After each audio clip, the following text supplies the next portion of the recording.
everyone, and welcome to the Endeavor Miami podcast. I'm so excited for today's guest, our incredible board member, Endeavor entrepreneur, mentor, Emiliano Abramzon, famously known as Emmy. He's an incredible human being. He's donated so much of his time to Endeavor, and we're going to deep dive a little bit more about his journey as a founder, and also, what are his current aspirations and what the future looks for, or what is he looking into the future, right? His passions, what is he doing as a founder right now? How is he paying it forward to the community? And obviously, how is he multiplying his impact? So welcome, Emmy. Thank you. Pleasure to be here. Okay, are you ready to get started? Yep. Great. So you grew up in Argentina and you started, your career back in Buenos Aires. And can you tell us a little bit more about, you were in consulting and then you decided to shift and becoming an entrepreneur. And from Argentina, you moved to Miami. So what brought you to Miami? What influenced that decision to become a founder and to move to the U.S.? Yeah, so I started in consulting after college. That was my first corporate job. During college, I had a small business that I ran on my own. Not very serious, but profitable. And then after graduating from college, I decided to try corporate path, and I joined a consulting company.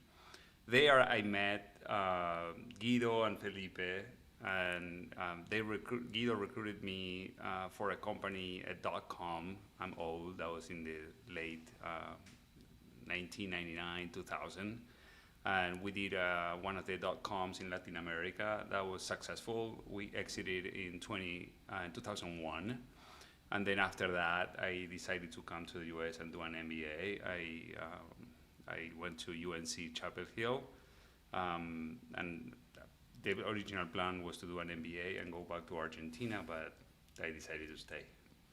And where was Guido and Felipe, your co-founders, at that moment when you decided to stay? Were they back in Argentina? Were they already here in Miami? And how did you all come together to build Nearpod? Yeah, so Guido was part of that .com venture that we started in 2000 in Latin America. Felipe was in San Francisco. Both of them studied at Berkeley. They did an MBA there.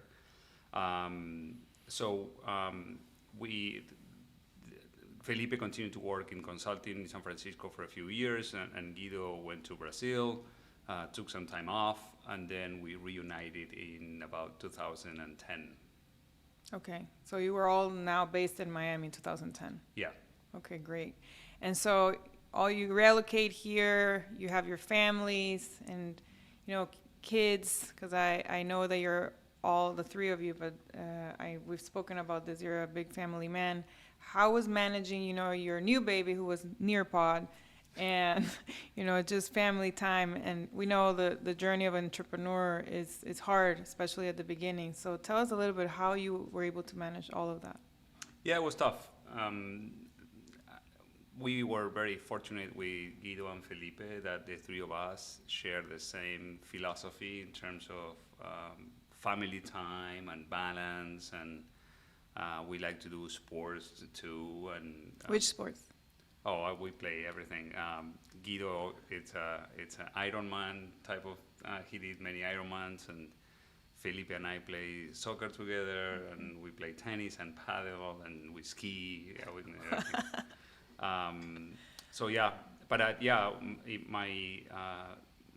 My oldest son was born in 2007, and my daughter was born in 2011.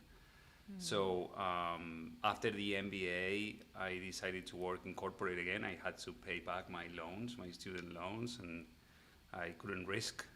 So I worked in corporate for a few years until 2008, and that's when I started to the entrepreneurship journey again. And in 2011, we joined forces with Guido and Felipe to start what became Nearpod, but that was where my daughter was born too, so it was challenging. My wife also came here. She's an attorney in Argentina and came here and did the whole law school again. So none of us were working with the payroll and the small kids. So challenging times. I can see the house. Challenging times, but it turned out to be okay. Yes, well, we know how that turned out, and you have to have a supportive wife and, family and good friends to build a successful business like you did. So I'm glad to see that Felipe and Guido and you were very tight, and you had to be very aligned on what you wanted to build. So because you were all also juggling with the same, moving and family, little kids, and then Nearpod. So let's fast forward and tell us, how you joined Endeavor in 2018, but from 2011 you started Nearpod. Tell us a little bit, how was that journey until you arrived and we met you, I think, back in 2018. Yeah, so we started with the idea in 2012. We started piloting in probably 2013. We tried to fundraise in 2013. We were not successful, so we had to bootstrap at the beginning. And then we launched the platform for free, and we started to get traction, and then we started to get some investments. So to the end of 13, 14 is when we started to get some investments. And probably in 14, we did our Series A. And we always grew the company at a very good pace. And then that enabled us to do a Series B in 2016. Let's do a pause here because we haven't spoken about what is Nearpod. So I think it's important for our audience for you to explain what is Nearpod, what was the vision that the three of you had back then, why are you so passionate about education, and why you built, the technology that you did.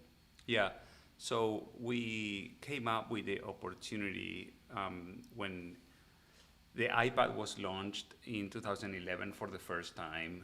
And at that time, there was no Wi-Fi in schools. But when the iPad was launched, we were working as a software developer for publishers, and we were asked to do digitalization of content into mobile devices, including the iPad. And when we saw the interactions in the classroom, a teacher with students looking at the screen, we didn't like that. And we envisioned that at some point there will be devices that are going to be very cheap and Wi-Fi. Every student will carry a device, and we thought there's got to be something for the teachers that can help them engage the students and not, being one too many and the student not speaking with anybody. So we came up with this idea of providing the teacher a tool to push content to all the devices in a synchronized way in real time and allow the students to respond also in real time. We encounter the possibility of a paradigm shift, and that was pure luck because we are not from an education background and we didn't know that this was going to happen, but that was the big aha moment. And the paradigm shift is that in an analog class, students don't raise their hand because they are afraid of being exposed, and teachers can only call them out once or twice a class. So it could very well happen that a student goes through a few classes without even speaking, without participating, and the teachers don't know what they are thinking, if they are learning, until they take a test, and the test doesn't cover all the subjects and multiple choice. So the data points of a teacher understanding how the students are learning were very limited. When you put a device in the hands of a student and you push a question, the students know two things. One, that if they answer, only the teacher will see the answer, so they are safe. And if they don't answer, they know that the teachers know that they are not paying attention. So they are more focused on the lesson and they are participating more. So all of a sudden, we started to see that teachers were getting 100% of participation, and they were getting a lot of data points after they teach. So imagine you're a teacher and you teach A, B, or C in one class. Right after the class is finished, you get a report saying 50% of the class didn't understand A, 20% of the class didn't understand B, and you can do remedial instruction, you can do personalized homework, you can see who's mastering, who's not. That was completely impossible before. And when we show that to the teachers for the first time, we we never seen a reaction like that. They were Wow. crying, hugging us, coming, and that's where the foundational phrase of Nearpod is coming from, which is in Spanish we used to say acá hay algo. It means there's something big here, because every time we will do a pilot, the teachers will open their eyes, got goosebumps and will come and hug. I said, you're gonna change education forever. That was the reaction we were getting from them. And then we would look at the students, and they were smiling, participating, jumping up and down. And the teachers were telling us, this has never happened before. Aw. So that's when we knew we were into something big. Yeah, you made the intangible tangible, right? Things that never were measured, Yes. and you were empowering not only the teachers but also the students, so they were feeling more comfortable, right, in the communication. So for kids that are insecure, you gave them a tool where they could actually now communicate. Yep. So it's very powerful what you did and very transformative. Did your kids ever try it? Were you doing pilots with them? Yeah? Yeah. So my son was in pre-K 4, and he was the first pilot. Obviously, we didn't have connections with schools. And imagine going to a school saying, I want to use your kids to do a pilot of a new technology that I'm developing. It took me 3 months to convince the teacher of my son to do the first pilot. And I had to get signatures from all the parents, waivers, that they would allow a test of a new technology in the classroom, pre-K 4, and a few students had to leave the classroom because the parents didn't allow them. No. Yeah. They were scared of the technology? Well, They didn't understand yeah, it, right? Exactly. Okay. So we did the first pilot, convincing a school to test the tool, and in that regard, we are always extremely thankful to schools like Pinecrest, Heritage, Inmaculata La Salle. Those were schools here in South Florida that opened their arms to us, opened their doors, helped us with development, Early tested adopters. tools. If it wasn't for them, I don't know if we could ever have done Nearpod. So we're going to be always grateful for those schools that were brave enough and trusted in the technology. And they were our first cases, and the teachers would always give us feedback, and we will improve the features based on their feedback and everything. So Super that was important. absolutely key. Okay. And then tell us how was the scale of Nearpod from the pilots and incorporating all the feedback with this the first schools to where Nearpod scaled right around 2018 that you guys became Endeavor Entrepreneurs. Tell us a little bit about that scale. Yeah, the story at the beginning, it wasn't an easy path. With all these pilots and all this reaction from the teaching community and the students, and our background in consulting and some startup experience in prior, we put together a deck. We went into a road show in Silicon Valley, and we were extremely confident that we could have raised money very easily, but we got all no's. I don't know how many, probably 100, but for a very long time, we couldn't raise money. The reason why VCs would not invest in Nearpod, they said, A, you're too early, because at that time there were no devices or Wi-Fi in schools. And they would say it will take 20 years for a school system to implement Wi-Fi and devices. And number two, let me guess, you're in Miami. That would be number 3. 3, okay. Yeah. But number 2 is startups don't sell into schools. I mean, I don't know if you're familiar, but big majority of the schools in the US are public, and Yes. selling to schools means selling to the government. It's very frictional, it's very inefficient, and it's not scalable like any SaaS business that you sell B2B to corporations that you can grow and sell fast. Selling to a big district takes years, Yes. always. So they will tell us, you're not going to grow fast. So that's not something we are interested in. The fact that we have an accent, that we are not from the US and we were based in Miami, was also something that we knew that they were thinking. Wow. So with that feedback, and so we were between the two things. On one end, we are looking at the reaction from the teaching community. On the other end, we are looking at the reaction from the VCs. we decided to bootstrap and put the platform for free. The hypothesis was, if this is that good, then teachers will use it, and then principals will have no excuse not to buy it because the teachers are using it so much. So we put it for free in the App Store. For a period of time, or? At that time, we didn't know. Okay. And we put it for free, but then we started to get amazing reviews, blog posts, social media posts. The passion from the teachers were second to none. It was unreal that what they were bragging about, how Nearpod helped them teach better. And then also Apple selected us as one of the best app for education, and then Google did the same. I think at that time we had like 100,000 teachers using the platform, the free version. And then in the United States? Yeah, only the US. Yeah. Knowing that selling to districts was very hard, I think what we did very smart at that time was to do a paid version, but a very low price, that we could sell over the phone. We knew that selling to districts is a very long sales cycle.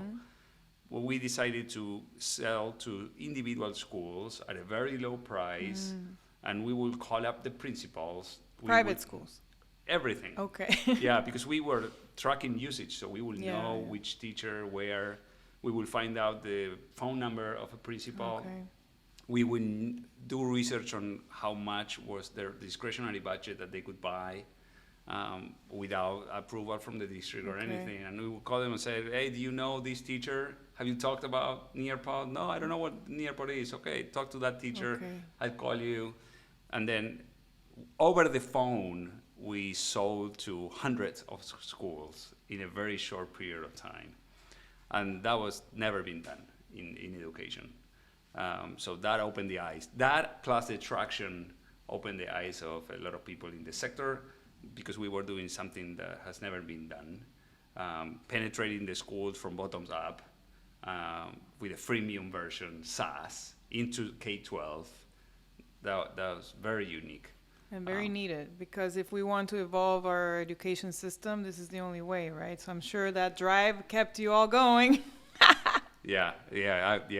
I'm not planning to speak about the education system here. Let's keep it. Yeah, but I mean, this is the way, bring technology, help facilitate, especially now that it's we can't talk about that right now, but it's hard how teachers are communicating with students. Today, 10 years after, it's a completely different world. Teachers are exposed to hundreds of new technologies every day.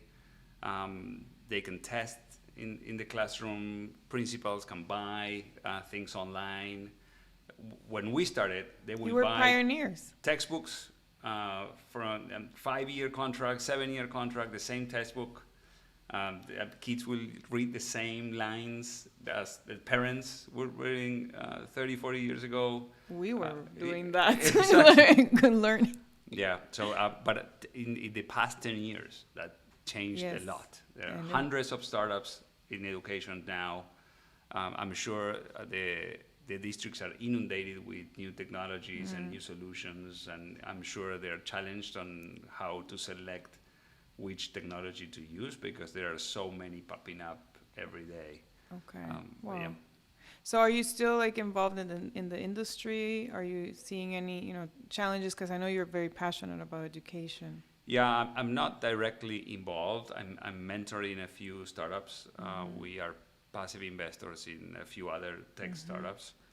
I feel a little bit of FOMO with AI, because I know that the tools that could be developed with AI are unreal, very powerful. Obviously, in K-12, you need the teachers. That's the challenge. Yeah. I mean, AI could do millions of things, but if the teachers and the systems are not aligned, then it's going to be very hard to implement. Yeah. In terms of capability, I'm envy of the tech entrepreneurs in education because of the solutions they can bring to market. Never too late to start another one. So you raised your Series A and then your B, and you exited in 2022. 21. Oh, so 21, and you joined the Endeavor board on 22. So I think that's more or less a timeline. Tell a little bit our audience how it was the process and of why you became an Endeavor entrepreneur and how it's been for you to be part of the board and part of the community and mentoring and paying it forward. Yeah. Yeah, so coming from Argentina and being a serial entrepreneur, we were familiar with Endeavor. Mm-hmm. When we started Nearpod here in Miami, and we heard that Endeavor was established in Miami, we immediately thought, hey, we are familiar with Endeavor. Why don't we join Endeavor Miami? And we decided to apply, and then we got accepted. I mean, it's an amazing network of individuals and a lot of support and great people to be around with and colleagues to share knowledge and pains. Yeah. So it worked out well. I think we grew with Endeavor Miami. We probably were one of the first ones here, and we saw the big growth and the impact, and we are extremely proud to be part of that growth story. Yeah, and I remember when I first met you in 2019 that you also were very proud that Nearpod, most of your employees were local, and you wanted to hire people in Miami, right? And that's a great example, and I admire you for that, because some people say there's no talent and they prefer to go hire elsewhere, but you guys create a very incredible team here. Yeah. I mean, it was selfish because I had lived in a few countries and in a few cities, and we started a family here in Miami, and being from Latin America, living in Miami, when I landed here, Felipe and I, everybody, we thought this is it. This is the best place to be. So when we started Nearpod, we didn't want to move. And even though we were tempted to move, obviously, to Silicon Valley, we said, no, we want to create a company where we want to live. And part of the reason why we wanted to join Endeavor is to help Miami grow so other founders could have opportunities here without the need of leaving and going somewhere else. Yeah. So a little bit of selfish, a little bit of, creating Miami a better place. And again, Miami changed in the last 10 years. Significantly. I would say in the we last 5 years has been even more accelerated. It's a completely different place. Correct. And less siloed as it was before, with founders, being scattered. But now I feel like we finally are building this strong community, and I love how Endeavor, it's becoming so relevant and important at the center, and you being part of it, and founders need support. So now on the other side, once you're exited, you're mentoring them, the next generation of entrepreneurs. And that's the beauty of the multiplier effect, because you really see the impact that you can have in people's lives. So how do you define success? Because that's a question that we're going to be talking about at our summit later in December. From the beginning of your career to now, how do you define success in your life? It's a very tough question, and I think the definition changed over time. In 2002, to me, success was getting admitted at a top 20 MBA school. After getting admitted, success to me was get a job so I can pay back the loans. And then when I started Nearpod, to us, success was to do a Series A or to be able to have traction. I remember that our milestones were always changing. So at the beginning, it was all about traction. How many teachers are using it? How engaged are they? How many times they log into the platform? Oh, we got traction. Okay, now we need revenues. Okay, how much revenue?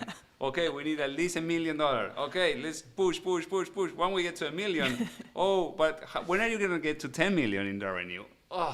So it was always changing. And then my dream always has been to have financial freedom. And when we exit Nearpod, we achieved that. Mm-hmm. And to us, at that time, that was success. Great. I see you celebrate every win. I feel like that's very important to have very clear goals and milestones, but that you achieve them. They're not like unrealistic, dreams. I think you having a very pragmatic view to life and also celebrating all those wins is important, so you don't lose perspective of what's important. And that I truly admire. So, Nearpod, you had a great partner, and I think when we talk to founders, we always say it's very important to find a strategic partner, right? That will invest in your business, but will help you grow. And I know you talk a lot about that with entrepreneurs. Any advice that you want to give them on, how to select the right investor? Yeah, it's difficult. It's challenging. We were very lucky, because when you're fundraising, you want to accomplish the fundraising, so you speak with everybody, and you don't get very picky. It's like when you don't have options and you need to, survive. Exactly, you take. So I always tells my mentees that always prioritize smart money and partners that will work with you that have a great fit. But after a few months and you're running out of cash and you find an investor that doesn't fit that criteria, you might need to take it. In our case, we were very fortunate that every single investor was very smart money. They helped us a lot. They opened a lot of doors. Our board meetings were a pleasure. The brainstorming discussions. You were all very aligned. Yes, 100%. That we were very lucky with that. That makes a lot of difference in the success of a company and also to enjoy the ride, because you're building your vision and you want to make it a reality, but you also want to have fun while you do it. And you had a very clear mission on helping bring this technology to schools. And during COVID, I remember Nearpod scaled significantly. You want to talk a little bit about that? Well, I would face it in two stages. The beginning was extremely scary. When COVID first came in March of 19, I think 19 or 20, 19. Shutdown was in March 2020. 20? Mm-hmm. Yeah, okay. So when COVID first came in March 2020, we were running a company that already had a few hundred employees, dozens of $1 million in ARR, and we were burning some cash. And then all of a sudden, school shut down. And they would not answer the phone, they would not reply to emails. And any CFO will do predictions on revenues and burn rate and how much money we have in the bank and everything, but having a few, thousands of clients shut down overnight and nobody would pick up the phone. At the first few weeks, we didn't know how long we would survive. So you were in the dark. Yeah, we were, we were exchanging spreadsheets on how many people we will need to get rid of, because the money will never last for zero income. It was zero income in a SaaS business with thousands of clients, millions of users, hundreds of employees.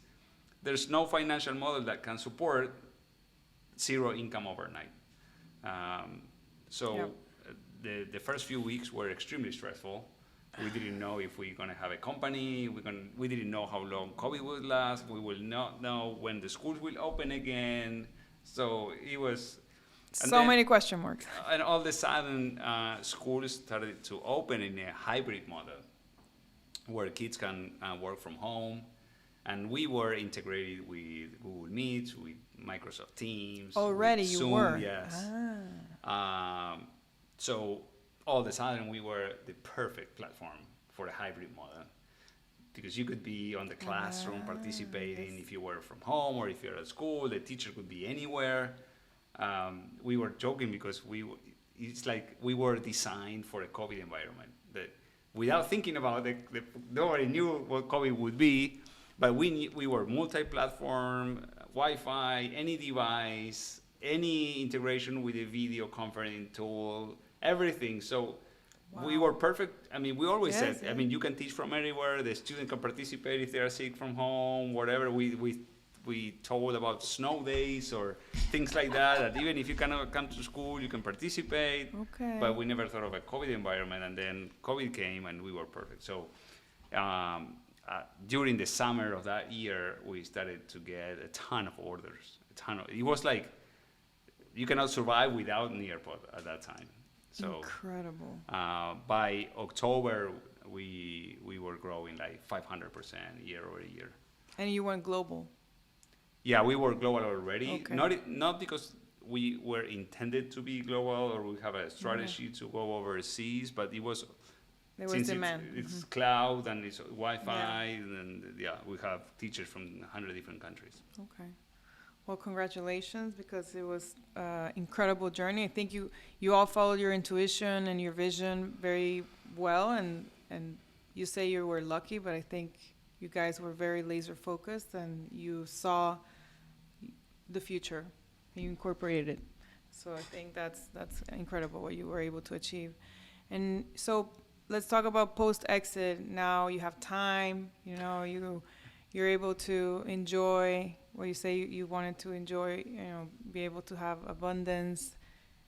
And what's next? You have a blank canvas. So what were your drivers? I know your roots in Argentina, you're very passionate about your country, but you also love Miami. How are your relationship with both, and what are you doing, to give back to the community? Yeah, so after the exit, having a blank canvas was a huge challenge. Never in my life I had a blank canvas. Like you said, I always have my milestones line up, and then all of a sudden I have no more milestones in terms of productivity. Yes. And obviously my family is number one priority always. Your calendar is blank. Exactly. From having hundreds of employees and board of directors and clients and everything, to have a blank calendar, that's not very easy to digest. So at the beginning, I didn't want to do anything full time, so I started to do a million things part time to see what I got attracted to. So I started to do philanthropy. I started to do angel investing. I'm helping schools, underprivileged schools in Argentina. I'm mentoring here a lot of startups. I always, since 2008, I'm running a real estate fund, and I could focus a little bit more on that. For the years of Nearpod, I wasn't paying attention that much. So that's another company that I co-founded, that I was on the board, and I was running while I was doing Nearpod, on the sides. But then after the exit, I could focus more on that. Great. And then about a year ago, I decided to create a company around racket sports. It's called Racket 360, and I became the CEO and co-founder, and I'm on the trenches again, working. Back to being an entrepreneur. Okay, great. And how's that going? I know it's your passion to play racquetball, so how is the business going? Great. I'm also have two great co-founders.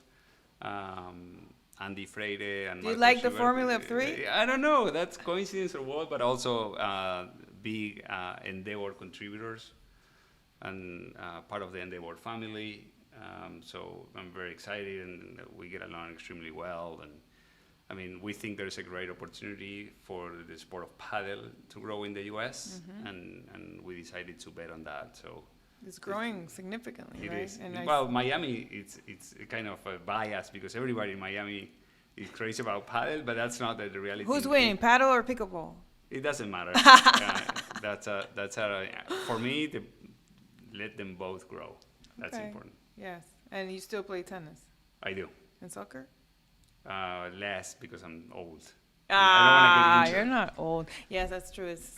Soccer can be very harmful for your knees. My husband used to play, and he tried it, and he was almost had surgery. So let's not do that. So anything else you want to add, for the future, what, your passions are, where you want to spend more time, or is this what you're doing right now currently? Anything else that comes to mind that you want to share with our audience? Yeah, something working also is because we always wanted to help Miami to be a better place. And I think what's lacking in Miami is talent and top education. So I'm also part of a project that is called the Miami Tech Institute. Yeah. And for that, we are partnering with Northeastern University to bring the top engineers from Latin America to study a postgraduate degree here in data sciences, AI. At the No, campus? the campus here in Wynwood. Oh, really? Yeah, Oh, it's new. I haven't, and they said it's beautiful. Yeah. Yes, okay. Exactly. But so combination of our passion to help Latin America and bring top talent. We believe Nearpod always had 200 employees in Argentina that were contractors. All the engineering team was always in Argentina. Okay. Great talent. Yes. Great talent. And with this institute, what we want to do is bring opportunities to engineers in Latin America to get exposure to work in the U.S.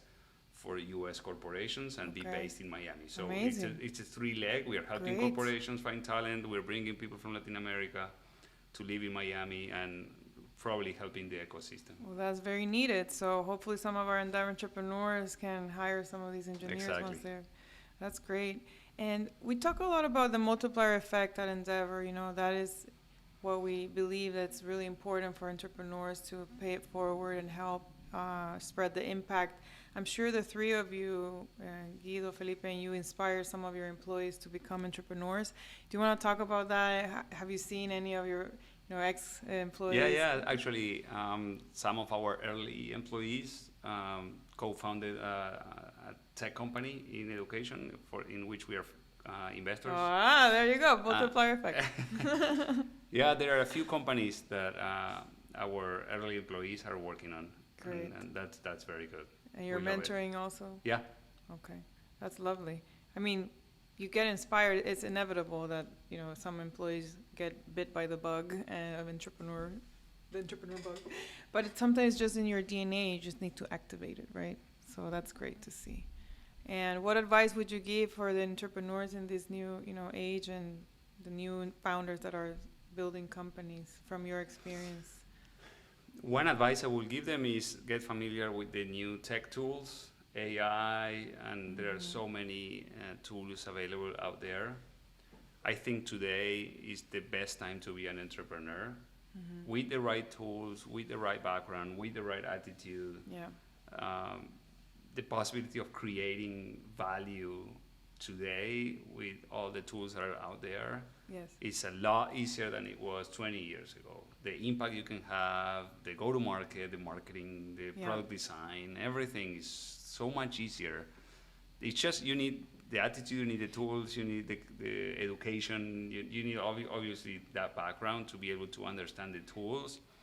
But I think it's the best time ever to be an entrepreneur. I envy the guys that are 18, 20, that they can start a new... But you just started another one. What are you talking about? You have two new companies.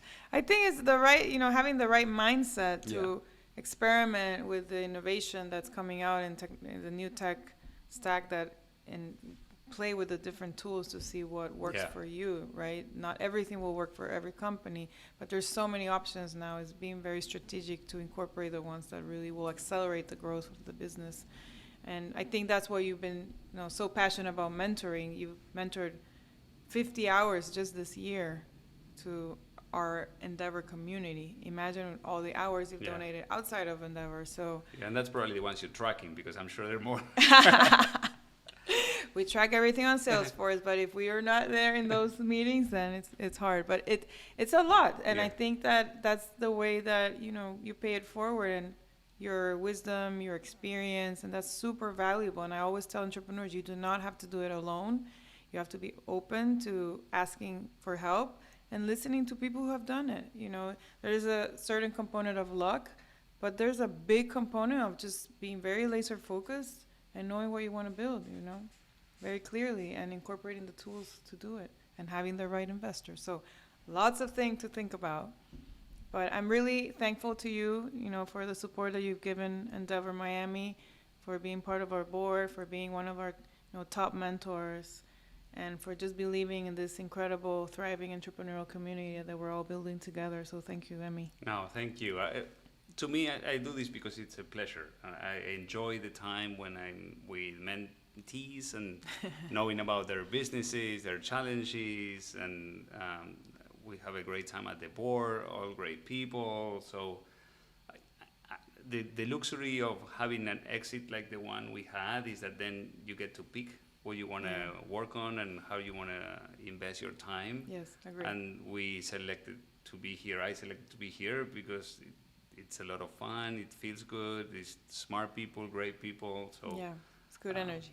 Exactly. I love it. Okay. Well, thank you, Emmy, for being part of our Endeavor Miami podcast. I appreciate your time, and I'll see you in all our events